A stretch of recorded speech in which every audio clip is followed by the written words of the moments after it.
pues me alegro de poder estar con todos vosotros y de poder compartir la palabra de Dios. Bueno, Ceci acaba de leernos el pasaje que nos toca hoy. Como sabéis, estamos estudiando todos los domingos el tema de las parábolas. Y ya este es el quinto domingo, ya hemos estado meditando en la parábola del tesoros en el cielo, la del buen samaritano, la del hijo pródigo, la del sembrador, y el domingo pasado fue la del fariseo y el publicano. Y hoy vamos a meditar en la del trigo y la cizaña.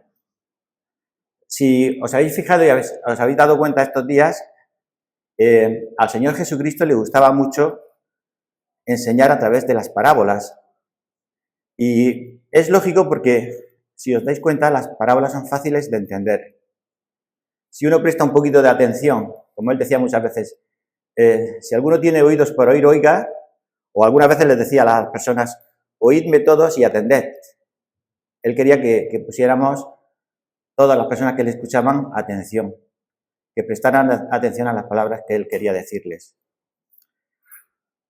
Si uno quiere abrir un poco su corazón y quiere abrir un poco sus oídos a la palabra de Dios es fácil de entenderla en muchas ocasiones. Es verdad que hay pasajes más complicados, pero en general es muy fácil de entender. Y el Señor Jesucristo utilizaba mucho las parábolas porque aquellos que eran personas sencillas, que era la mayoría de la gente que le escuchaba, se podían identificar con mucha facilidad con las enseñanzas que el Señor Jesucristo les estaba dando. Fijaros si era fácil de comprender que hasta los que no querían entender el mensaje del Evangelio, los que más rechazaban a Jesucristo, los que hicieron todo lo posible por acabar con él, hasta llevarle a la cruz del Gólgota, entendían las parábolas. Si recordáis la parábola de los labradores malvados, nos dice que al final de la parábola, los principales sacerdotes y los fariseos entendieron que hablaba de ellos. O sea que, aun no queriendo escuchar las palabras del Señor Jesucristo y no queriendo entender, hasta los que no querían al final lo entendían. Por tanto, es un lenguaje muy, muy bueno el que el Señor Jesucristo utilizaba. Y para la gente del pueblo, pues se identificaba con mucha facilidad, porque cuando el Señor Jesucristo, por ejemplo, hablaba de la oveja perdida, pues ¿cuántos pastores había en Israel? Muchos. Y familiares de pastores o vecinos conocían del amor que los buenos pastores tenían por sus ovejas. Y como si faltaba una, pues las dejaban todas a buen recaudo, en un sitio seguro, y salían a buscar a la oveja que se había perdido. Y entonces el pueblo escuchaba eso y decía, pues qué bien que lo explica Jesús, porque realmente es así. O si, por ejemplo, hablaba de la parábola de la moneda perdida, pues es que eso nos podemos identificar todos, porque seguro que a lo mejor a mí me ha pasado y seguramente a vosotros también.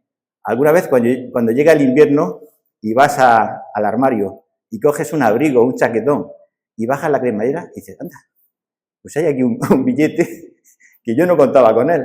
Que a lo mejor al comprar antes de acabar el invierno, pues te lo dieron, lo pusiste deprisa, echaste en la cremallera y luego unos meses después lo ves y dices, pues gracias Señor, esto no me lo esperaba yo. Entonces, la gente cuando Jesús explicaba todas estas cosas, las entendía. Como la del hijo pródigo, por ejemplo, pues ¿quién no ha conocido una familia donde ha pasado la historia del hijo pródigo? Pues a montones de casos. O la de los 2 cimientos, que podrían decir, pues, ¿cuántas personas hay que han edificado su vida de una manera ruinosa y cuántos hemos conocido que han edificado en la roca? Entonces, todas las parábolas que Jesús enseñaba a las personas, la gente del pueblo las entendía.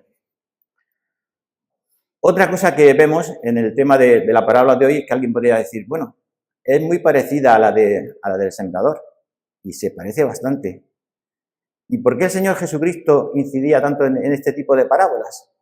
Pues para eso tendríamos que tener en cuenta cómo era la vida en el pueblo de Israel, en el Israel bíblico de aquellos tiempos. El pueblo de Israel, lo que era el motor de su economía, era la agricultura y la pesca. Entonces, si tú hablabas a las personas de temas de agricultura o temas de pesca, entendían lo que estabas diciendo. Por eso las personas escuchaban a Jesús y comprendían muchas veces con cierta facilidad lo que él decía. Aparte de que ya de muy antiguo, este invierno pasado lo estudiábamos en la escuela dominical, la historia del libro de Ruth. Y a Ruth que la vemos espigando en los campos de Boz. Entonces, la gente cuando escuchaba esto se iba al Antiguo Testamento, bueno, a lo que son los libros del Antiguo Testamento para nosotros, para ellos es su Biblia. Y recordaban entonces estas historias. Entonces, todo esto era una manera de hacerles entender y comprender las parábolas. En este caso, la siembra del trigo era una cosa que se suele hacer en Israel entre los meses de octubre y noviembre. Y lo que es la siega en los meses de abril y mayo. Entonces, ¿qué encontramos aquí? Encontramos una mezcla. Por un lado, vemos que, igual que en la parábola del sembrador, vemos un sembrador, un campo, una semilla y una producción. En eso las dos parábolas son idénticas. Y encontramos un enemigo, el diablo, que tanto en la una como en la otra está actuando.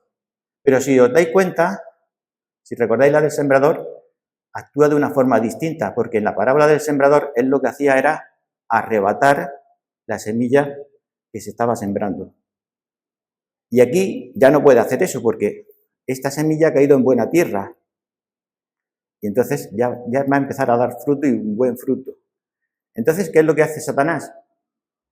Pues, como ya aquí no puedo hacer nada, porque esta semilla no la puedo arrebatar, esto ya es del Señor, está en sus manos, y lo que está en las manos del Señor yo no lo puedo arrebatar.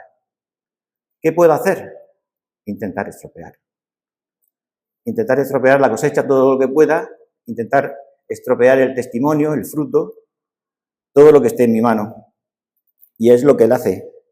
Él espera a que todos estén dormidos profundamente. En este caso no es una crítica, porque como estamos leyendo los evangelios este verano, pues a veces recordaréis que el Señor dice, hay que estar velando, no hay que dormir, hay que estar atentos, pero en este caso no es una crítica, porque sería criticarte a ti mismo, porque el sembrador sabemos que es Jesús. Dice, no es una crítica en este caso, porque cuando una persona ha hecho una jornada dura de trabajo, como es la de los agricultores, o cualquier trabajo, cuando llega la noche tienes que descansar, porque al día siguiente te tienes que volver a levantar y tienes que volver a seguir con las mismas tareas. Entonces el Señor no está diciendo que no descansemos, hay que descansar, claro. Y en esta parábola vemos que el sembrador y sus siervos, después de una jornada muy dura de trabajo, están descansando, durmiendo profundamente, como es normal. Entonces aquí vemos la forma de actuar del diablo, de Satanás. Con razón se le conoce como el príncipe de las tinieblas. En medio de la noche, que en aquella época no había como ahora que hay mucha iluminación, muchas farolas y muchas luces en las ciudades, entonces todo eso no existía. En medio de la noche, cuando todo el mundo está durmiendo y descansando después de una jornada dura de trabajo, el diablo coge, va y junto con los suyos siembra todo ese campo de mala semilla, de cizaña. ¿Qué es lo que pasa? Pues que la cizaña es muy parecida al trigo. De hecho, estos días pasados he estado viendo algunos documentales, algunos reportajes sobre el trigo y la cizaña. Y estuve viendo uno donde van al campo del agricultor y le dice el agricultor al reportero y al cámara. Dice, ¿cuál es el trigo y cuál es la cizaña? Y los dos lo miran como diciendo, pues ni idea. Entonces él coge uno y otro y se lo enseña. Dice, mira, uno es trigo y uno es cizaña. Y dice, pues no hay manera de saber cuál es uno y cuál es el otro. Dice, bueno, es muy difícil. Hay que tener experiencia para darte cuenta de cuál es el uno y cuál es el otro. Dice, mira, esto es la cizaña. Entonces él empieza a restregarla y se queda en nada, no hay nada. Dice, ¿ves? No hay fruto ninguno. Esto lo único que está haciendo es hacer daño al trigo, pero no sirve para nada. En cambio, la otra, lo que es el trigo, lo coge y dice, mira, ¿ves? Todas las semillas que hay aquí, esto sí es bueno. Dice, y no es la peor cizaña. Dice, hay una peor, yo no lo sabía, lo aprendí viendo el documental. Dice, hay una mucho peor que esta, porque es mejor la que no da ningún fruto. Porque la que da fruto es peor todavía, porque te engaña y esa lleva un virus, unos hongos, que si por error tú la ingieres, o un animal, pues lo vas a pasar mal.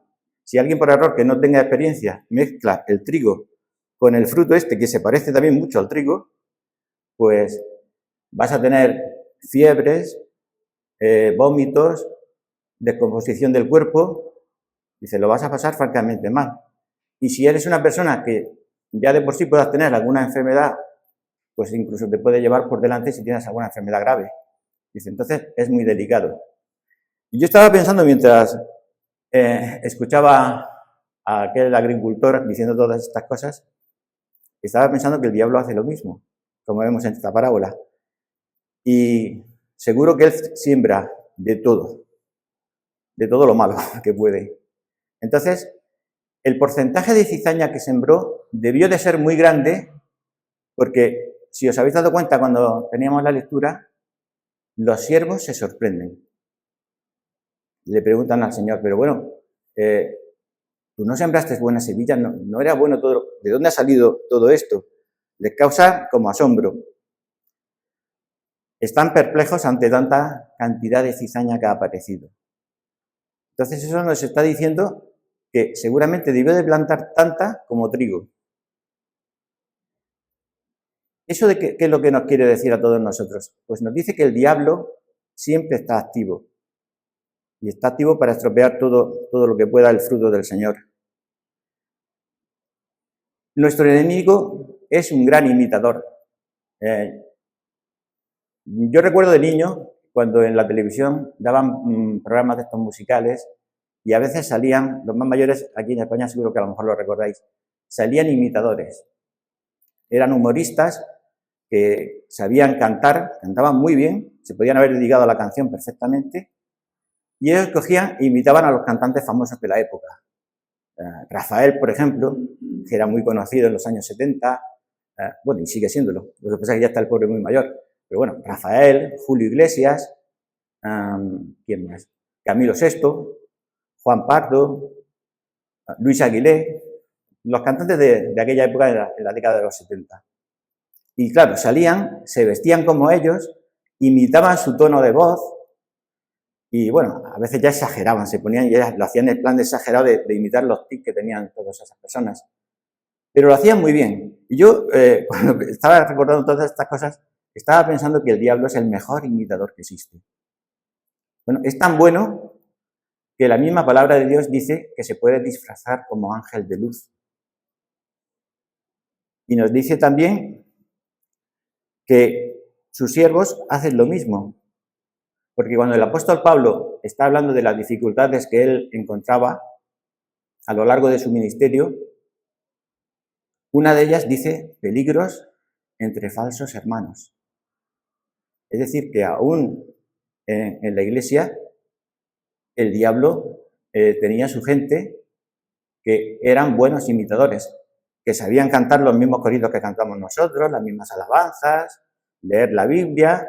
De hecho, vemos que el diablo conoce la Biblia. Cuando tentó al Señor Jesucristo, ¿qué utilizó? La palabra de Dios. Si eres hijo de Dios, di que estas piedras se conviertan en pan, porque escrito está, y le iba sacando pasajes de la Biblia. Pues él la conoce perfectamente y los suyos también, y pueden manipularla. De tal manera que cuando Pablo escribe la carta a los Gálatas, si os dais cuenta, en el primer capítulo dice, estoy maravillado de que tan pronto os hayáis apartado del Evangelio. ¿Por qué? Porque se habían introducido falsos elementos que estaban apartando a la gente de las cosas del Señor con falsas doctrinas y falsas enseñanzas. Entonces, eso para nosotros es importante porque nos dice que tenemos que conocer bien la palabra de Dios. Como dice también, no solamente lo decía Pablo, si le dais en Primera de Juan, en el capítulo 4, también allí Juan insiste en el tema de el anticristo y toda la gente que está predicando y enseñando cosas que son contrarias a la palabra de Dios. Entonces, como decía un viejo pastor que ya está con el Señor, nos decía muchas veces, dice, tenemos que conocer bien la palabra de Dios, para que cuando venga alguien que esté predicando algo que no es conforme a la palabra de Dios, podamos decir esa frase, él la decía mucho, dice, te conozco, bacalao, aunque vengas disfrazado. ¿Y cómo se puede conocer cuando una cosa es verdad o mentira? Cuando se tiene un amplio conocimiento de la palabra de Dios. Entonces, esto es algo muy importante. ¿Qué pasaba? Que los discípulos no podían entender que la malvada cizaña pudiese estar ahí mezclada con el trigo bueno y coexistir. Por eso, eso ya viene en la segunda parte cuando Jesús les explica la parábola, y la parábola en sí es muy fácil de entender. Pero lo que ellos realmente no entendían es por qué el Señor no actuaba en juicio ya. Oye, este ha sembrado esto, mete la hoz y te lo llevas todo por delante. Pero claro, como dice el Señor, si me llevo por delante toda la cizaña, me puedo llevar también por delante el trigo. Hay que tener paciencia y saber esperar. Pero esto es algo que formaba parte del carácter de ellos. Si leemos, por ejemplo, en Lucas, aunque estoy diciendo muchas citas de memoria, pero bueno, es bueno que también que las leamos algunas para que lo podamos comprobar todos juntos. Dice el Evangelio de Lucas, el capítulo 9,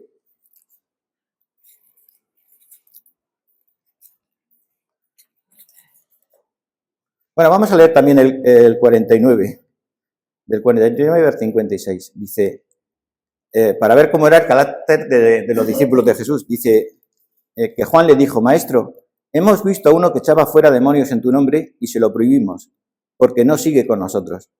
Y Jesús le dijo, no se lo prohibáis, porque el que no es contra nosotros, por nosotros es. Ahí ya empezamos a ver un poco cómo era el carácter de los discípulos, que eran bastante exclusivistas. De hecho, el otro día escuchaba, ¿cuándo fue? Sí, hace un par de días, un programa que tiene Samuel Pérez Millos de preguntas y respuestas. Y alguien le preguntó, porque se estaba congregando en una iglesia, donde decían que si tú venías de otra iglesia evangélica, te tenías que volver a bautizar porque la única iglesia verdadera era la suya. Y claro, eso cuando lo estaba comentando Samuel, yo me estaba acordando de este pasaje, de a veces lo exclusivista que podemos llegar a ser. Y bueno, continuamos. Dice, cuando se cumplió el tiempo en que él había de ser recibido arriba, afirmó su rostro para ir a Jerusalén. Y envió mensajeros delante de él, los cuales fueron y entraron en una aldea de los samaritanos para hacerle preparativos. Mas no le recibieron porque su aspecto era como de ir a Jerusalén. Viendo esto sus discípulos, Jacobo y Juan, dijeron, Señor, ¿quieres que mandemos que descienda fuego del cielo como hizo Elías y los consuma? Entonces, volviendo a él los reprendió, diciendo, vosotros no sabéis de qué espíritu sois, porque el Hijo del Hombre no ha venido para perder las almas de los hombres, sino para salvarlas. Y se fueron a otra aldea. Pero si os dais cuenta, por esta lectura, vemos lo que era el carácter de los discípulos. Por eso le preguntan, porque en su mente no entra que el Señor no entre en juicio.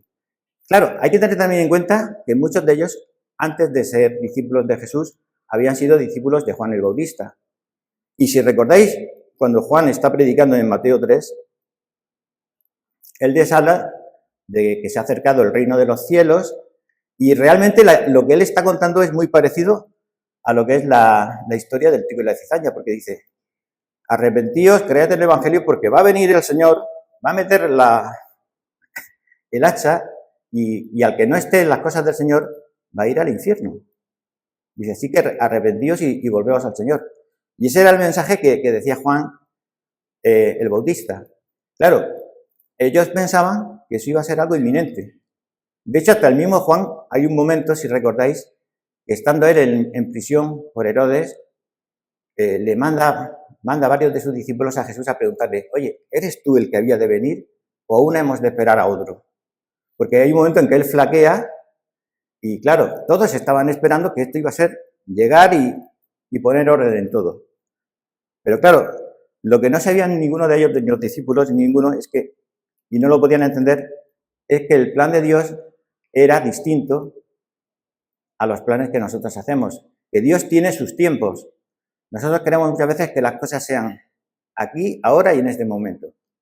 Pero Dios nos dice muchas veces, oye, pues siéntate, estate tranquilo o tranquila, que todo llegará, pero en el momento en que tenga que llegar.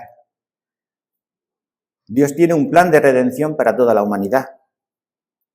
Y aunque a Satanás se le llame el príncipe de este mundo, como vemos en los evangelios, sobre todo en el Evangelio de Juan, él es el príncipe de este mundo. No se lo vamos a negar el título.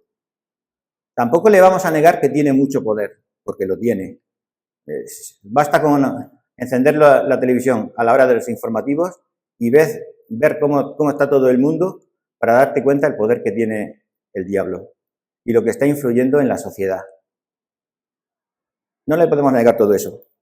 Pero hay una cosa que también siempre tenemos que tener en cuenta para mantenernos animados en las cosas del Señor y mantenernos fieles y tener siempre esa confianza. Él es el príncipe de este mundo, pero Dios es el soberano. Y Jesucristo, como dice la palabra de Dios, es el Rey de Reyes y el Señor de Señores. Entonces, por muy príncipe que Él sea de este mundo, por mucho poder que pueda parecer que tiene, un príncipe siempre está por debajo de un rey. Y en el momento en que Dios considere que es el tiempo oportuno, Él cogerá y reclamará lo que es suyo, porque este mundo no lo creó el diablo. Este mundo lo ha creado Dios. Él es el creador del cielo, de la tierra, de todo lo que existe. Y Él es el soberano. Y un día Él lo va a redimir. Y como dice la palabra de Dios, decía el apóstol Pablo, el anhelo ardiente de la creación es el aguardar la manifestación gloriosa de los hijos de Dios. Así que todo eso va a llegar, pero va a llegar en su momento oportuno, cuando Dios diga que es ese momento. Dios hará la separación. ¿Por qué no lo hace todavía? Pues la respuesta es muy sencilla. Porque Dios, como cantábamos, es bueno. Eres bueno, eres misericordioso y eres muy compasivo. Si Dios hubiera entrado en juicio desde el primer momento, ninguno de los que estamos aquí estaríamos aquí, porque todos nos habríamos condenado. Pero cuántas oportunidades nos ha dado Dios a todos, ¿verdad? Y cuántas oportunidades sigue dando Dios a toda la humanidad.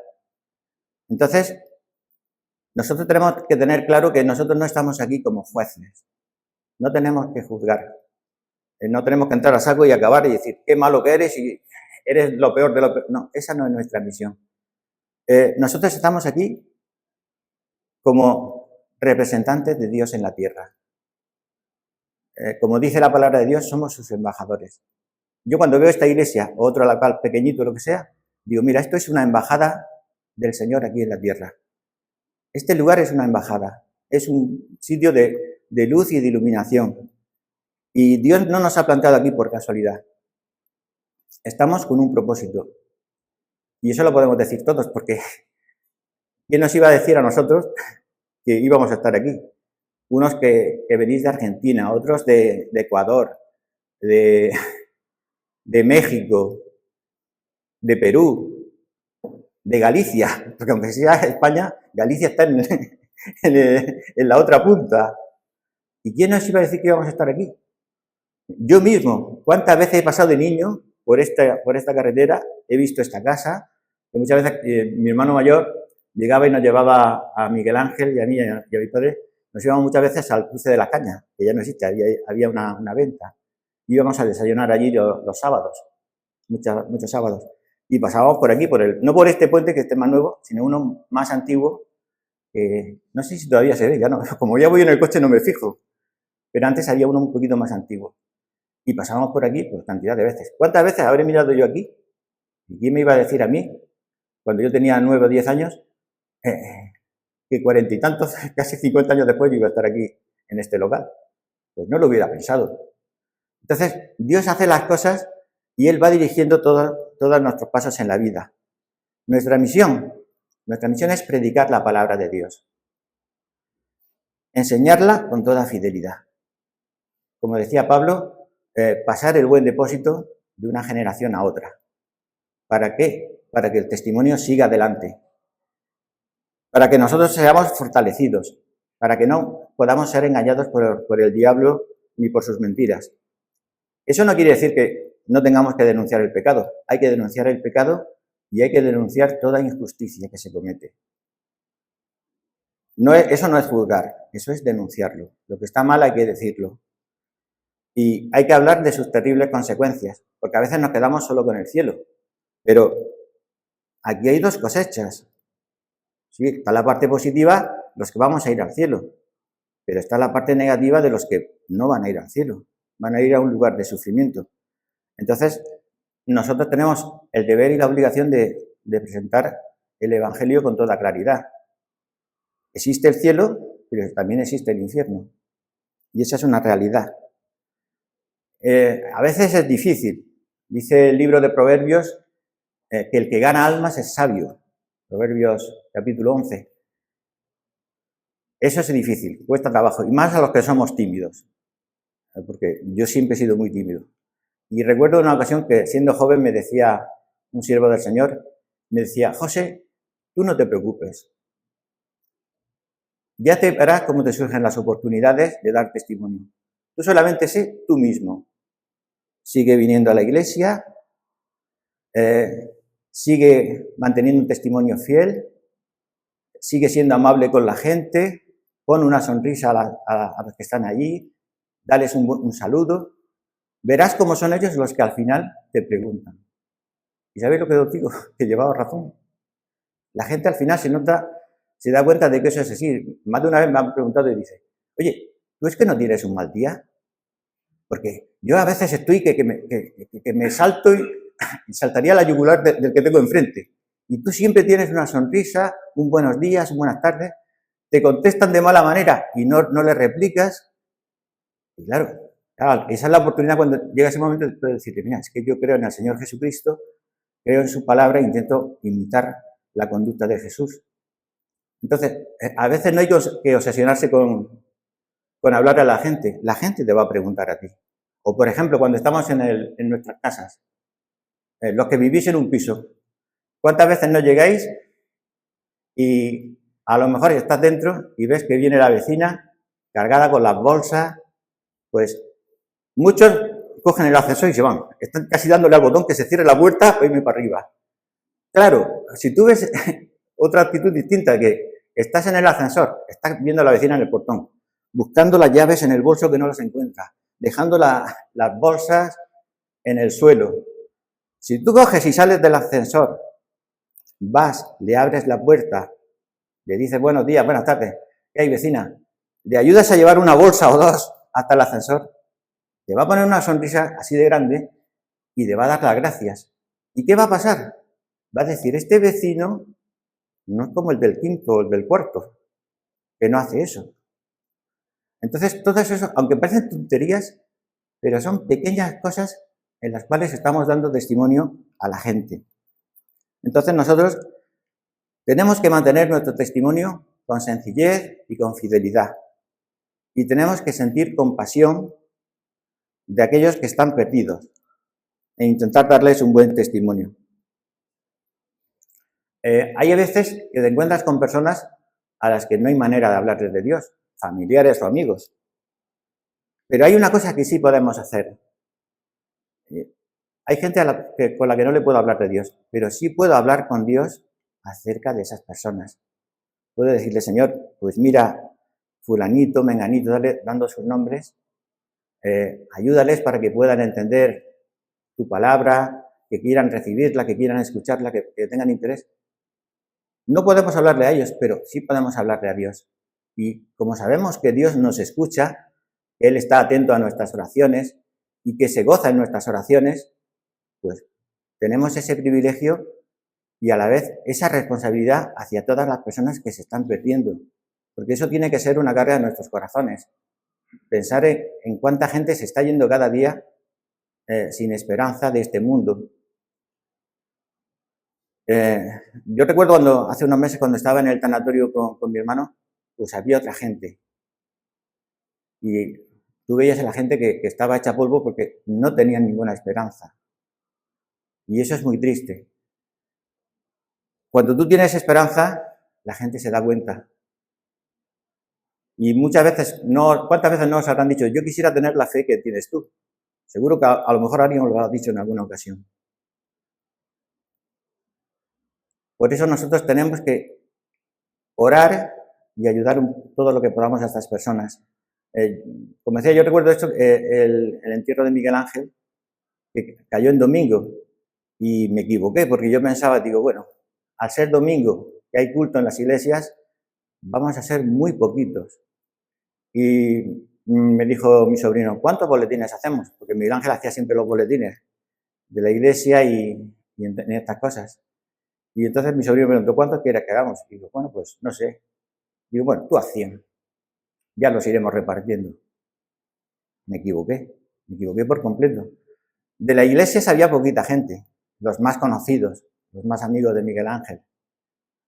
Pero, claro, era domingo. Pero lo que yo no esperaba es que iba a venir tantísimos compañeros de trabajo de la refinería. Un domingo. Aquello estaba lleno de gente. Y yo recuerdo que cuando estaba allí, estaba mirando el féretro de mi hermano, estaba pensando, digo, Miguel Ángel, tenemos que aprovechar la oportunidad de predicarles a toda esta gente el Evangelio.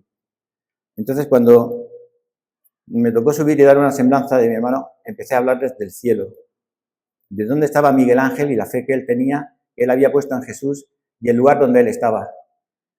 Y las amigas de mi sobrina estaban llorando. Bueno, eso no me sorprendía porque conocían a mi hermano desde que tenía 2 añitos, a mi hermano y a mí.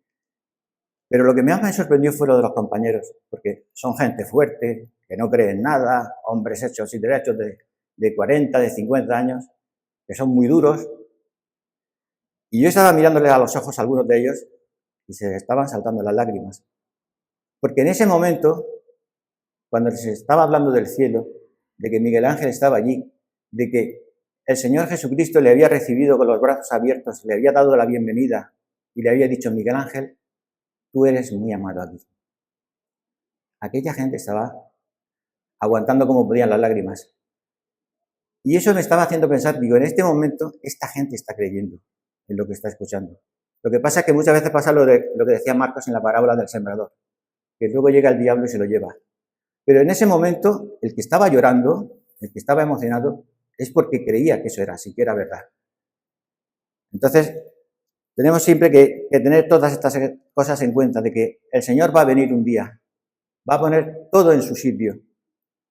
Pero nuestra misión, mientras tanto, es poder predicar el Evangelio y poder hablar de todo lo que Dios ha hecho por nosotros y de todo lo que Dios quiere hacer en la vida de cada persona. Esa es la razón por la que Él está retardando su venida, porque tiene compasión de las personas, porque las ama a todos y porque, como dice su palabra, dice, Dios quiere que todos los hombres y todas las mujeres sean salvos. Ese es el deseo de Dios. Es que Dios no quiere que nadie vaya al infierno. El que va al infierno no va por la voluntad de Dios, va por su propia voluntad, porque no quiere ir al cielo con Jesús. Pero Dios quiere que todos sean salvos y vengan al conocimiento de la verdad. Y para eso vino Cristo a este mundo. Como él mismo decía, Cristo vino a buscar y a salvar lo que se había perdido. Así que yo creo que tenemos todos un reto por delante. Los que ya somos del Señor, seguir manteniéndonos firmes, fieles, transmitiendo la palabra de Dios a los que tienen que seguir cuando nosotros no estemos, si es que el Señor no viene antes. Y tenemos el reto de seguir siendo sal y luz en medio de esta generación. Es una generación difícil y problemática. Y si hay alguien que aún no es del Señor, pues yo le invitaría a que dé ese paso de fe. Porque el Señor te sigue esperando, como decía antes, con los brazos abiertos. Y tiene que ser maravilloso cuando dejes este mundo, ir al cielo y que Jesús te salga al encuentro, como la parábola del hijo pródigo. Que Él salga al encuentro e ir al cielo acompañado de los santos ángeles de Dios. Porque, como escuchábamos también la parábola bueno, no la hemos escuchado, pero no sé si tocará, la parábola del rico y Lázaro, se nos dice que cuando Lázaro murió, los ángeles lo tomaron y lo llevaron a la presencia de Dios. Y qué bueno tiene que ser eso, ¿verdad? Llegar a la presencia de Dios y que Dios te dé un abrazo, te llame por tu nombre y te diga que tú eres muy amado y eres muy bienvenido aquí. Pues que el Señor nos ayude y nos bendiga. Amén.